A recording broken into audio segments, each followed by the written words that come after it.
अचल पुलस्त्य का उपन्यास कोरोना काल कथा स्वर्ग में सेमिनार हिंदी के जिन कुछ प्रमुख लेखकों ने पूरी दुनिया को दहला देने वाली कोरोना बीमारी को अपने समय की पहचान का आधार बनाकर इस समय को कोरोना काल के रूप में दर्ज किया है, उनमें डा.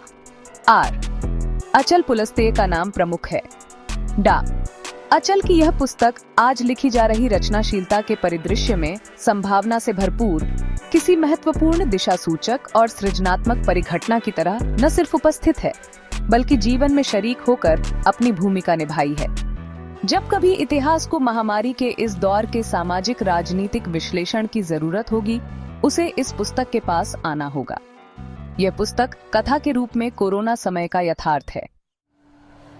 ये कोरोना समय एक नकारात्मक, कठिन और जटिल समय है।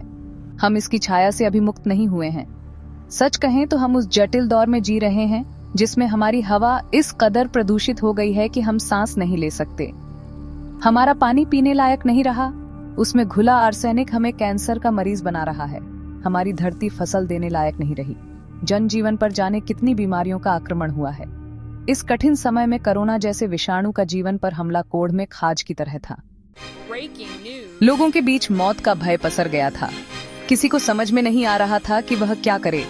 ऐसे समय में जब उनकी यह पुस्तक धारावाहिक रूप में फेसबुक पर प्रकाशित होने लगी, जिससे प्रभावित होकर देश के पाठकों ने डॉ पुलस्त्य के इस धारावाहिक की रोशनी में अपनी दिनचर्या तय की और सहज हुए। इसने साबित किया कि साहित्य समाज को अंधेरे में मशाल की तरह रास्ता बताता है। समाज और लोगों ने सीखा कि इस समय हमें क्या करना चाहिए।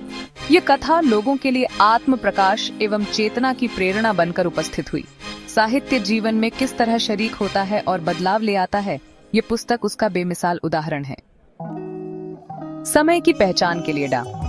अचल ने अपनी रचना में एक और लोक रंग का प्रगाढ़ उपयोग करते हुए खांटी आंचलिक संवेदना से जीवन की करुणा को उकेरा है।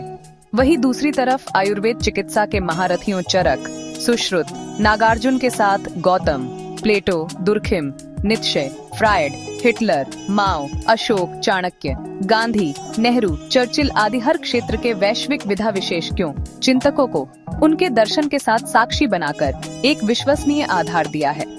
यही नहीं, इस जटिल समय की पहचान के लिए एक ओर मानव स्वभाव, दूसरी ओर समाज का स्वभाव और तीसरी ओर सत्ता के चरित्र को जिस रचना कौशल के साथ उभारा है, यह एक दुर्लभ परिघटना है। चूंकि वे एक प्रसिद्ध चिकित्सक भी हैं, इसीलिए उनकी भाषा में वह अनुभव भी संवेदनात्मक लगाव के रूप में झलकता है और जीवन में अनुभव की तरह शरीक हो जाता है। इस पुस्तक का पाठ हमारे इस कठिन दौर के हादसों, पलायन, तनाव, उपेक्षा और अन्याय के खास रूपों को वर्गीय चेतना के साथ प्रत्यक्ष करते हैं और बाहर निकालने के लिए उसे व्यावहारिक और वैचारिक बहस के बीच ले जाकर अपने रचनात्मक दायित्व का पालन करती रचना का धर्म बन जाते हैं। ये महत्वपूर्ण विचार चिंतन कोरोना काल कथा स्वर्ग में सेमिनार शीर्षक से पुस्तक के रूप में हिंदी के पाठकों के लिए उपलब्ध है। मुझे खुशी है कि संयोजन के बाद यह पुस्तक इस कठिन समय में इसी धरती में बीज की तरह अंकुरित होकर चलती हुई रचनात्मकता की एक ठोस आहट है।